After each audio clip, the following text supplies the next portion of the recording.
ये खेल अपना है। कोई है जो इस पाउडर जैसी धुलाई दे? कर ले मुकाबला। Express power. तो फिर लगाते हैं इंक, चॉकलेट और निहारी के दाग। मेरी आइसक्रीम, कोल्ड ड्रिंक क्यों नहीं? दोनों की सफाई सभी मिला कोई क्या? भी फर्क नहीं। कीमत क्या बताई थी आपने? नहीं। 220 रुपए। मुझसे नहीं मेरा मिला। एक्सप्रेस पावर 65 रुपए वो- सस्ता। आज से बस एक्सप्रेस पावर। बता रही थी कि वो कह रहा था 65 रुपए की बचत के कि साथ। मैं अंकल और आंटी को फेस नहीं कर सकता। कभी कभार हर कॉलर को कोई नई ट्यून सुनाने का दिल करता है, पर डायल ट्यून सेट करते खुद अक्सर एक आसान तरीका भी है। सॉन्ग डायल ट्यून सर्च, आपके फेवरेट गाने, फिल्मी डायलॉग्स। वेरी गुड, बहुत अच्छा किया तुमने। क्या कह रहे हैं वो? अब अरूज बता रही थी कि वो बहुत शर्मिंदा है और बहुत सॉरी कर रहा था, इसीलिए वो हमारे सामने नहीं आ रहा। उससे मिलने के बाद अरूज की अपनी जाती राय क्या है? जैसे हमने अरूज की तरबियत की है, उसकी क्या राय हो सकती है? अरूज तो उन लड़कियों में से है जिनकी शादी के बाद उनकी खुशियों का सारा महवर उनका शौहर होता है, और जिस फैमिली में वो परवान चढ़ती हैं, उसके लोग उसके लिए अजनबी हो जाते हैं, और यही एक मशरकी लड़की का हुस्न होता है। तुम्हारी इस बात का मतलब है कि वो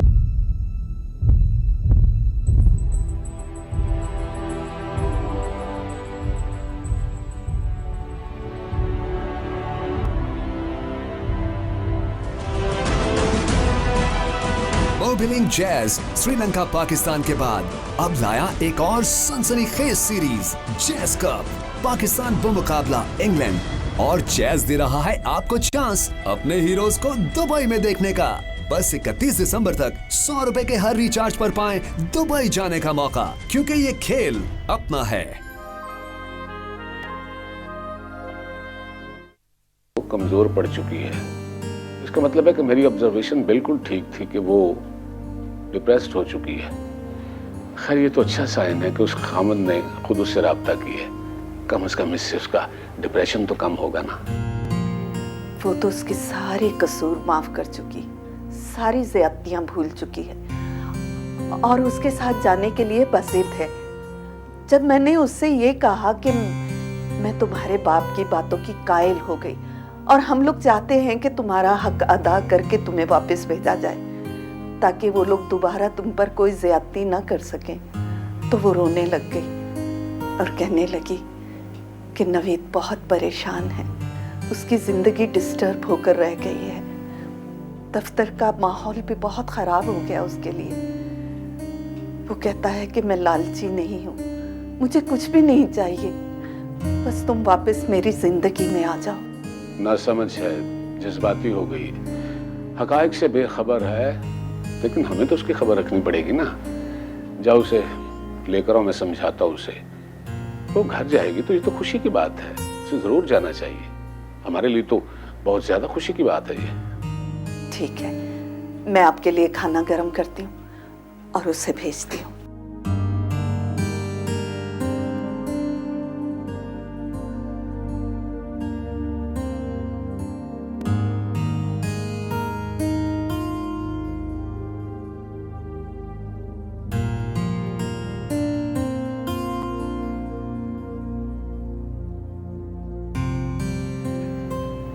जी अबू।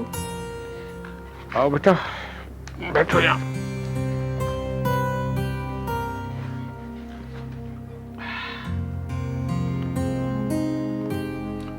ये तो खुशी की बात है बेटा कि तुम्हारे खामन ने अपनी गलती तस्लीम कर ली है और तुमने भी उसे माफ कर दिया है। एक माँ बाप के लिए इससे बड़ी खुशी और क्या हो सकती है। और अब तुम वापस जाना चाहती हो, बात तो अच्छी है, लेकिन थोड़ा इख्तलाफ है बेटा मुझे इससे।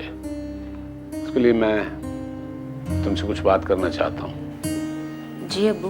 देखो बेटी, एक खौफ जो तुमने अपने दिल में बिठा लिया है ना कि अब क्या होगा, उसे दूर कर दो। और दूसरा, तुम्हारे खामन ने अपनी गलती तस्लीम कर ली है, ये अच्छी बात है। यकीनन उसके माँ बाप भी इस गलती को तस्लीम कर रहे होंगे। देखो बेटा, मैं नहीं चाहता कि ये रिपीट हो, तुम्हारा ऐसा कुछ नहीं होना चाहिए। इसका सद्भाव करना चाहिए। और मैं अब अपनी बेटी को कुछ ना कुछ देकर रवाना करूंगा। मैं किसी की बात नहीं सुनना चाहता। देखो, तुम्हारा हक है मुझ पर, फिर उनको भी मेरी बेटी की अहमियत का अंदाजा होना चाहिए कि ये कोई आम लड़की नहीं है, इसकी कदर करनी चाहिए। बल्कि मेरा मशवरा है बेटा कि थोड़ा इंतजार कर लो। तुम्हारे खामन से बात तो हो ही गई है, आपको प्रॉब्लम तो है नहीं, वो यहाँ आ जा सकता है। ठीक है अब्बू, आप मेरे लिए बेहतर ही सोच रहे हैं। आप जैसा कहेंगे मैं वैसा ही करूंगी। मुझे यही उम्मीद थी बेटा तुमसे, तुम मेरा मशवरा मान लोगे। चलो बेटा, खाना खाते हैं, बाकी बातें वहीं बैठ के होंगी। आ जाओ।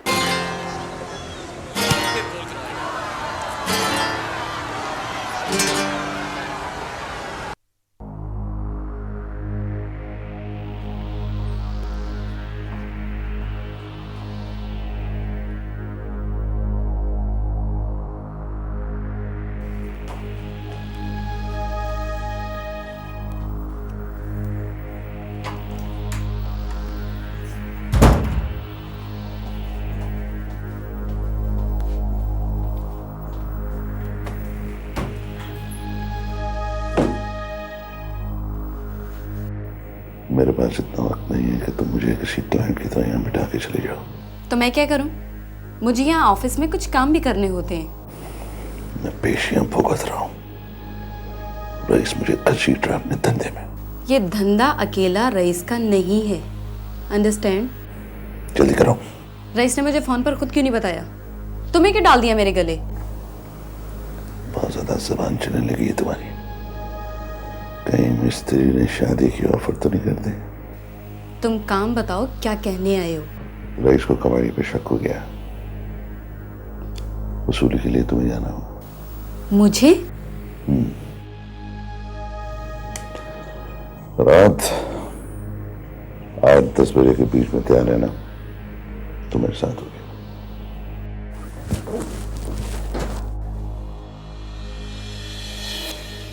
ओह नवाज साहब, यहाँ कैसे आना हो? वो मैं अपने एक दोस्त के फ्लैट के लिए आया था। काम हो गया या मैं कुछ मदद करूं? Thank you.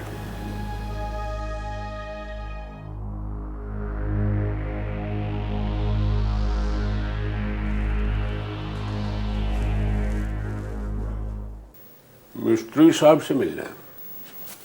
किस सिलसिले में? चाय पीनी है उनके साथ। आपका नाम? जलालुद्दीन। 1 मिनट।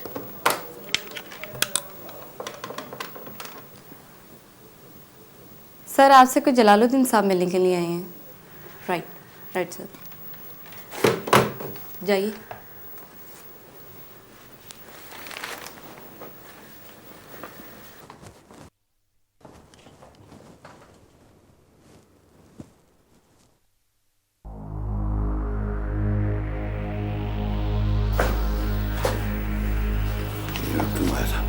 कौन? इंस्पेक्टर जलाल। ये जलालुद्दीन जो अभी यहाँ है। ये मेरा सबसे बड़ा दुश्मन है। जाओ जाके देखो मिस्त्री के साथ क्या बात करता है। जाओ। मैं अभी गई।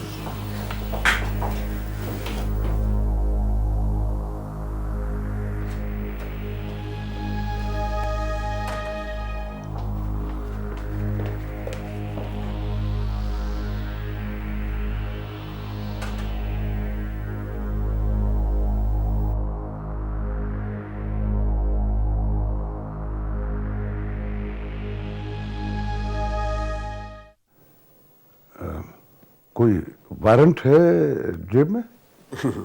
नहीं, आप जैसे लोग बहुत खुशकिस्मत हैं इस मुल्क में, क्योंकि आप जैसे लोगों के जराइम पकड़े नहीं जाते।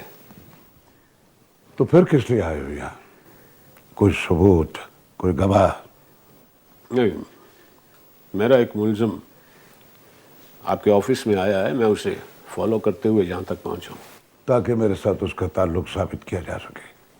नहीं, उसका ताल्लुक लैंड माफिया से नहीं है, बल्कि वो किसी अगवा बराए तावान के गैंग से ताल्लुक रखता है, और हमें शक है। कौन है वो? जल्द पकड़ा जाएगा। बैठो, चाय तो नहीं पियोगे? घर आऊंगा भाई किसी दिन चाय के लिए। वैसे भी शानी के जाने के बाद भाभी अकेली हो गई। ये शानी के बारे में किसने बताया तुम्हें? जिस दिन जा रहा था ना, मिला था उस दिन। लेकिन वो गया नहीं। यानी आपने उस पर भी प्लॉट की तरह कब्जा कर रखा है। भाई प्लीज उसे आजाद होने दे। तुम्हारे पुलिस डिपार्टमेंट ने हर आदमी को कैद कर रखा है। इतनी आजादी भी नहीं है कि कोई मोबाइल पे किसी से बात कर सके। फिर शानी को आजादी कैसे मिल सकती है? किस कदर आजादी है आदमी को यहां। तुम तो खुद गैर महफूज हो। मैं कैसे छोड़ दूं अपने शानी को तुम्हारे हाथ से पर? बहस है जितनी मर्जी लंबी कर ले, इस बहस का कोई फायदा नहीं है। वैसे भाई प्लीज कभी तन्हाई में अकेले में सोचिएगा भाई कि इस माशरे में फैली बदअमनी के पीछे लैंड माफिया का कितना बड़ा हाथ है, कितने जिम्मेदार है वो। प्लीज भाई।